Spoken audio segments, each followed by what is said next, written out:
Thank you. Let me also place on record my appreciation that this meeting is being held and the opportunity that I have had been given to speak to you about the situation in my country, in Sri Lanka.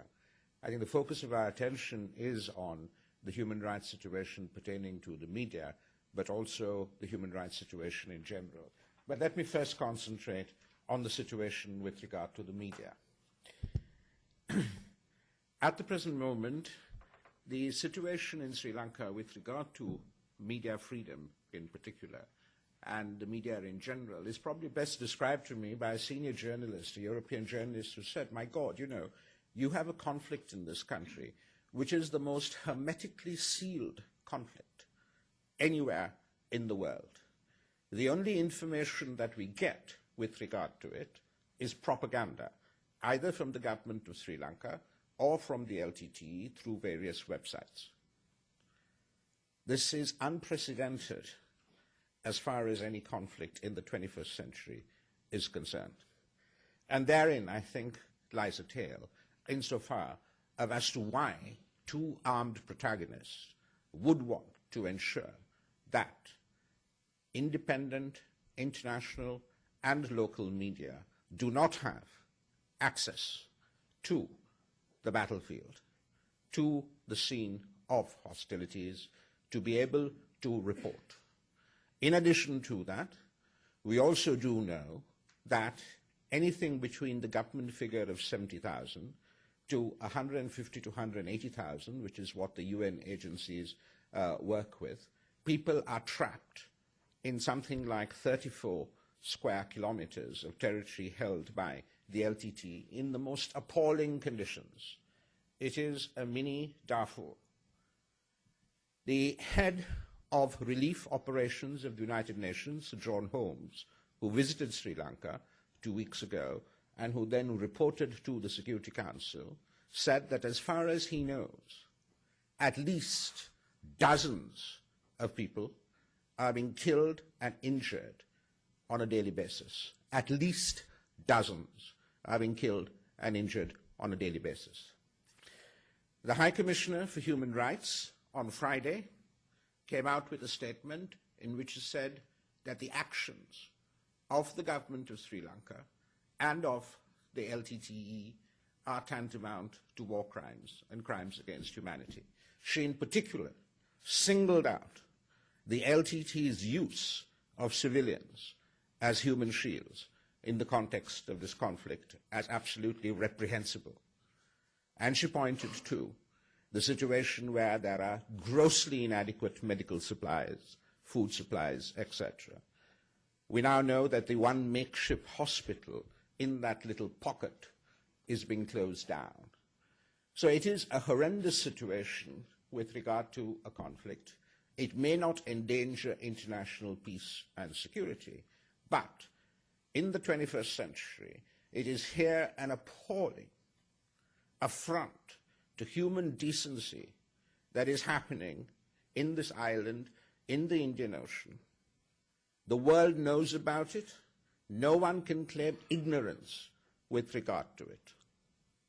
Secretary of State Clinton spoke to the President of Sri Lanka only the other day and made reference to all of these points, including the allegation that was made against the government of Sri Lanka forces for firing into the no-fire zone in these 34 square kilometers, the basis upon which I believe the High Commissioner made the point about the government of Sri Lanka too engaging in action tantamount to war crimes. Now, where is the reportage of all of this? I engage in lobbying internationally at the Human Rights Council in Geneva, here in Washington, and at the UN, because I want to see a stop to this egregious violation of human rights in my country. And for weeks, for months, now for years, I have been told, but your country is a democracy. It is a functioning democracy.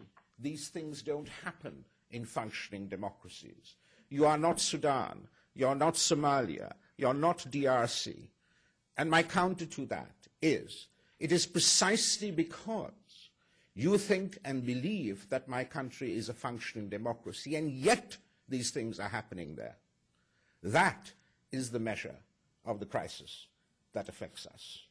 That is what makes it much more insidious, invidious, corrosive of everything that we as Sri Lankans grew up to believe our country stood for as a model democracy in the developing world for the last 6 decades since independence.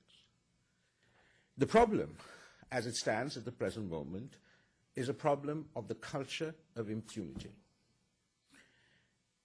And the misdeeds, the crimes, the horrors perpetrated by the LTT aside have led it to be proscribed in as many countries as one would care to mention, as being beyond the pale, as a terrorist organization. So I do not want to in any way mitigate or dilute the full horror of the LTT's violation of human rights. But I want to stress and I want to focus attention on the very simple point that it is the government of the day that has the primary responsibility for the protection of the human rights of all of its people. And that is not a responsibility that a government can shirk in any way on account of ethnicity or whatever else. And that is a serious problem that we have in Sri Lanka. We have, in terms of a particular community, being advertently or inadvertently targeted as a consequence of this conflict, but a more overarching problem, and that is the problem of the toleration of dissent. For me, in my country at the present moment, there is a systematic assault on dissent.